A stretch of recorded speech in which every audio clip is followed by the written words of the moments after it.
जय श्री राम, जय हनुमान। बच्चों, ये सब जो वीडियो है सभी बच्चों के लिए काफ़ी इम्पोर्टेंट है, काफ़ी ही इम्पोर्टेंट है जो 2026 के लिए जेई मेंस के लिए तैयारी कर रहे हैं।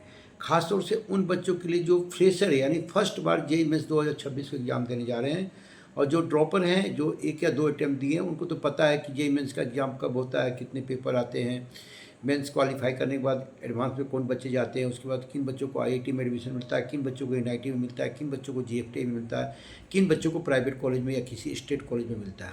तो यह वीडियो खासतौर से उन बच्चों के लिए जो जेईई मेंस 2026 में फर्स्ट बार एग्ज़ाम दे रहे हैं, फ्रेशर दे रहे हैं। क्योंकि मैं जो बताने जा रहा हूँ वो आपको कोई कोचिंग संस्था कभी नहीं बता सकती, क्योंकि उन्हें ये टारगेट ही नहीं कि बच्चों को जेईई मेंस की पूर्ण जानकारी दी जाए। उन्हें तो बस ये बताया जाता है कि जेईई मेंस आप करो और एडवांस क्वालिफाई करके आप आईआईटी में जाओ, लेकिन आप बीटेक करो। यहाँ पर बीआर का बी प्लानिंग के बारे में बहुत कम कोचिंग आपको जानकारी देते हैं कि बीटेक और बीआर बी प्लानिंग में क्या अंतर है, बीटेक कहाँ से होते हैं, बीआर क्या है, बी प्लानिंग क्या है। बहुत सारे बच्चों से जब मैं बात करता हूँ जो जेईई मेंस की तैयारी करते हैं, मैं उनसे पूछता हूँ, पार्टिकुलर मैं पूछा हूँ कि आप इस कोचिंग में पढ़ रहे हैं, क्या आपकी कोचिंग ने कभी बीआर का बी प्लानिंग के बारे में बताया? तो बोलते मुझे तो पता नहीं कि बैचलर ऑफ प्लानिंग क्या होता है, बैचलर आर्किटेक्चर क्या होता है। ये हकीकत है। अगर मैं गलत हूँ तो आप उन अभिभावक से पूछ रहा हूँ। अगर आपके बच्चे जेईई मेंस की तैयारी कर रहे हैं तो उनसे पूछिए कि बीटेक के अलावा बीआर बी प्लानिंग के बारे में क्या उन्हें जानकारी है। 90% बच्चों को नहीं, 95% बच्चों को बीआर के बी प्लानिंग की जानकारी नहीं होती है। वो ओनली फॉर बीटेक के पेपर देते हैं, इसलिए बीटेक के पेपर में करीबन 15 लाख बच्चे देते हैं, बीआर बी प्लानिंग के बच्चे करीबन 3 से 4 लाख बच्चे हर साल एग्जाम दे पाते हैं। जानकारी के अभाव में वो पता नहीं कि बीआर में क्या रोल है, बी प्लानिंग क्या रोल है, तो बस दिमाग में एक चीज़ कोचिंग वाला बोर्ड भर देता है, आपको आईआईटी में जाना है, आपको एनआईटी में जाना है, आपको कंप्यूटर साइंस ही करना, और इसमें किसी में कैरियर है नहीं, कोर ब्रांच तो करना ही नहीं है। लेकिन जब आईआईटी के सारे ब्रांच फुल हो जाते हैं, चाहे मैकेनिकल हो, चाहे केमिकल हो, चाहे इलेक्ट्रिकल हो, चाहे सिविल हो, तो फिर वही ब्रांच, वही कोर ब्रांच प्राइवेट कॉलेज में बच्चे क्यों नहीं लाइक करते हैं?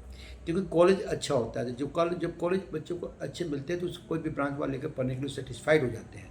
लेकिन मेरा मानना है, सृष्टि कौरी counselling one call all selection founder Rishikesh Kumar, ex serviceman from Indian army, आपसे मैं हकीकत बता रहा हूँ कि आपको बस जानकारी नहीं है कि हम सीएस नहीं भी लेंगे तो और भी ब्रांच में मेरे कैरियर हैं, लेकिन आपके दिमाग में ये हवा बैठ चुका है बच्चों की, मुझे कंप्यूटर साइंस करना है, एआई करना है, एमएल करना है, मुझे रोबोटिक्स करना है, उसके अलावा कुछ करना ही नहीं है। ज़्यादातर बच्चे का रोल यही रहता है। लेकिन वही बच्चे जब जे एडवांस में उनको सीएस नहीं मिलता है आईआईटी के अंदर में, तो वहाँ मैकेनिकल, केमिकल, सिविल जैसे ब्रांच को भी लेकर पढ़ने के लिए तैयार हो जाते हैं कि कॉलेज अच्छा है। यानी कॉलेज वर्सेस ब्रांचेस के ऊपर ऑलरेडी मैंने एक वीडियो बना चुका हूँ, आप उस वीडियो को देखें कि क्या उसमें करना चाहिए। तो फिर मैं आपको बता रहा हूँ जेईई मेंस 2026, जो बच्चे फ्रेशर हैं ध्यान से सुनिए। इसमें मैं आपको 4 टॉपिक बताने जा रहा हूँ। पहला है कि जेईई मेंस में कौन बच्चे एग्जाम दे सकते हैं, जाने के एलिजिबिलिटी क्राइटेरिया क्या है, कब होते हैं, साल में कितने बार होते हैं, कौन बच्चे इसको दे सकते हैं, मेंस के बाद एडवांस में जाने की प्रक्रिया क्या है। तो सबसे पहले मैं बता रहा हूँ 2026 में जो भी फर्स्ट अटैम्प्ट देने जा रहे हैं, ये पेपर कब होता है, कब इसके फॉर्म आएंगे, कब एग्ज़ाम होगा, कब सिटी एडमिशन आएगा, कब एडमिट कार्ड होगा, सारी जानकारियाँ इस वीडियो में बारीकी मैं आपको डाउट को दूर करने के लिए इस वीडियो को बना रहा हूँ। साथ में अगर चैनल को सब्सक्राइब नहीं किए, लाइक नहीं किए, तो कृपया करके बेल बटन को दबा दें, जिससे मेरे को मोराल अप होगा और मैं और भी वीडियो बच्चों आपके बीच में ऐसे लाते रहूँगा। तो पहले तो बता रहा हूँ कि ये जेईई मेंस के जो अटैम्प्ट जो होते हैं ना, ये 2 होते हैं। कितने मार्क्स आपको टारगेट करना है जिससे आपको अच्छे कॉलेज मिल जाएगा। तो सबसे पहले आप ध्यान से सुने कि जो 2 अटैम्प्ट है, हर साल में 2 बार जेईई मेंस का एग्ज़ाम होता है, जनवरी में और अप्रैल में। ठीक है, तो जनवरी का जो पेपर है ये लगभग आपको जनवरी का 20 जनवरी के लगभग में इसका एग्ज़ाम आ जाएगा। और जब फॉर्म भराने का जो डेट है, जब फॉर्म कब आएगा, जनवरी वाला जो फॉर्म है वो नवंबर के मिड में, यानी नवंबर के लास्ट में आ जाएगा। जो बच्चे जनवरी जेईई मेंस 2026 का फर्स्ट अटेम्प्ट देना चाहते हैं, यानी उनकी नवंबर में फॉर्म आ जाएगी। यानी मात्र अभी कितना बचा है, अगस्त आज खत्म हो गया है, आज मैं जो वीडियो बना रहा हूँ, सितंबर अक्टूबर या नवंबर का मिड में आपको ये फॉर्म आएगा। और जो अप्रैल अटैम्प्ट होता है वो फरवरी में फॉर्म आता है रजिस्ट्रेशन करने के लिए आपको। तो समझिए, जनवरी वाला के लिए नंबर मात्र 2 महीने के बाद फॉर्म आ जाएगा, और अप्रैल अटैम्प्ट के लिए आपको नेक्स्ट ईयर यानी 2026 में फरवरी में फॉर्म आएगा। लेकिन सबसे ध्यान देने वाली बात, आप दोनों अटैम्प्ट दे सकते हैं, चाहेंगे तो एक भी अटैम्प्ट देंगे, लेकिन मेरा मानना है कि आप दोनों अटैम्प्ट दें। कि जनवरी और अप्रैल का जो अटैम्प्ट होगा उसमें से जो सबसे ज़्यादा अच्छा नंबर होगा आप उसको यूज कर सकते हैं, उपयोग कर सकते हैं अपना ऑल इंडिया रैंक के लिए। आपके उसी परसेंटाइल के ऊपर में आपका ऑल इंडिया रैंक बनेगा। अगर आप जनवरी छोड़ देते हैं तो अप्रैल भी दे सकते हैं, अप्रैल ना देकर आप जनवरी दे सकते हैं, दोनों में से एक भी दे सकते हैं और दोनों भी दे सकते हैं, लेकिन यहाँ पर दोनों एग्जाम देना चाहिए। और लगभग आपको उसके बाद जब फॉर्म भरेंगे तो सिटी एग्जामिनेशन आएगा कि आपका एग्जाम कहाँ है, उसके बाद आपको एडमिट कार्ड आ जाएगा। एडमिट कार्ड पर आपको पता चल जाएगा कि आपको मेरा सेंटर कहाँ है, वहाँ पर मुझे जाकर एग्ज़ाम देना है। लेकिन आपको बता दिए कि जनवरी वाले 20 के बाद एग्ज़ाम होगा और इसलिए वो जो 20 से 25 जनवरी के बीच में होगा। अप्रैल वाला भी आपको अप्रैल का फर्स्ट इसका एग्ज़ाम हो जाते हैं। मिनिमम जो मार्क्स है बच्चों वो 300 का है। PCM each subject physics chemistry math में आपको 25-25 नंबर के क्वेश्चन आते हैं, जिसमें सेक्शन A और B होता है। A में 20 नंबर और B में 5 मार्क्स होता है, जो कि न्यूमेरिकल बेस्ड क्वेश्चन होता है। और ये जो है बच्चे आपको मिनिमम जो टारगेट अगर आपको करना है मार्क्स का, जिससे आपको अच्छे कॉलेज में NIT में CS मिल जाए, तो कम से कम आपको 250 प्लस करेंगे तो 220 प्लस तो करना चाहिए। हर साल ये कटअप घटता है बढ़ता है, क्वेश्चन का कटअप को देख करके क्वेश्चन कैसा आया है उसके अनुसार क्वेश्चन अगर डिफ़िकल्ट आ गया तो परसेंटाइल घटता है, और क्वेश्चन अगर डिफ़िकल्ट नहीं आया तो परसेंटाइल उससे डाउन, और ज़्यादा डिफ़िकल्ट आ गया तो उस घट जाएगा। दूसरे बात टॉप 25 इसमें एक कैटेगरी है। अगर आपका 12th में 75% मार्क्स है, आप CBSE बोर्ड से हो या स्टेट बोर्ड से हो, किसी भी बोर्ड से हो, तो आपको 75% मार्क्स होना चाहिए। तो आपको JEE मेंस के थ्रू आपको IIT एडवांस के अंदर जब क्रैक करेंगे तो आप IIT में जाएंगे, तो NIT में आपको 75% चाहिए कॉलेज में जाने के लिए। उस हालात में टॉप 25 परसेंटाइल को भी लेते हैं, क्योंकि CBSE में 75% मार्क्स आना ईजी है। स्टेट बोर्ड में 75% मार्क्स लाना थोड़ा मुश्किल होता है, तो वहाँ पर टॉप 25 परसेंटाइल को भी देखा जाता है। दूसरी सबसे इम्पोर्टेंट बात है कि बच्चों JEE मेंस तो आप दे ही रहे हैं, साथ में आपको स्टेट बोर्ड में 75% नंबर लाने का 100% कोशिश करें। अगर आप नहीं लाते हैं तो JEE मेंस क्वालिफाई करने के बाद भी आपको NIT में एडमिशन नहीं मिलेगा, और फिर आप एडवांस अगर क्वालिफाई नहीं कर पाएंगे तो वहाँ भी 75% अगर नहीं है तो आप IIT में नहीं जा सकते हैं।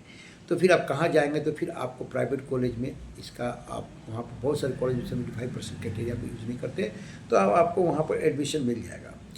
उसके अलावा JEE मेंस जब आप क्वालिफाई करेंगे 2 अटैम्प्ट होता है, बता दिया जनवरी और अप्रैल। उन अटैम्प्टों के बाद आपको एडवांस का एग्ज़ाम होता है। ऑल ओवर इंडिया में 2.5 लाख बच्चे एडवांस में बैठते हैं, तो उन कैटेगरी में अगर आप आते हैं तो फिर एडवांस देते हैं। एडवांस क्वालिफाई करेंगे तो आप IIT में जाएंगे, नहीं तो JEE मेंस के आधार पर आपको NIT, IIIT, JEE स्टेट के कॉलेज या प्राइवेट कॉलेज में आपको एडमिशन मिलेगा। ध्यान सुन लें। उसके बाद अगर आप JEE मेंस को टारगेट करके 2026 चल रहा है, तो ऑलरेडी मैंने JEE मेंस के ऊपर एक वीडियो बनाया हूँ, JEE मेंस प्लानिंग B।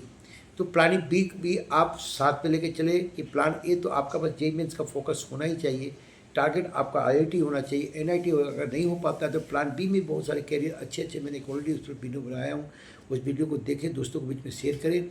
वहाँ पर प्लान B में जैसे IJR एग्ज़ाम हो गया, CAT हो गया, नेस्ट हो गया, जैसे एग्ज़ाम को देख करके आप अपने कैरियर को बना सकते हैं। 60 career counselling only for government college admission top examination. Career को लेकर कोई भी अगर डाउट है, आपको समझ में नहीं आ रहा कि मैं क्या पढ़ूँ, क्यों पढ़ूँ, कहाँ से पढ़ूँ, तो आप हमसे संपर्क कर सकते हैं। 100% मैं जो आपको बताऊंगा शायद आपको कोई नहीं बताएगा। मैं बराबर चैनल बोलता हूँ, आप मेरे पास आए या किसी काउंसलर के पास जाए, काउंसलर पर जाने के बाद आपको एग्जाम को लेकर सारा डाउट क्लियर कर सकता है। कोचिंग केवल सिलेबस को पूरा करता है, मन में ये फोकस करता है कि बच्चे आप IIT करो, IIT करो, लेकिन हकीकत को आप अंदाज नहीं कर सकते, अंदाज नहीं कर सकते। कारण ये आपको पता है कि हज़ारों में सीट, लाखों में कंपटीशन, लाखों में बच्चे।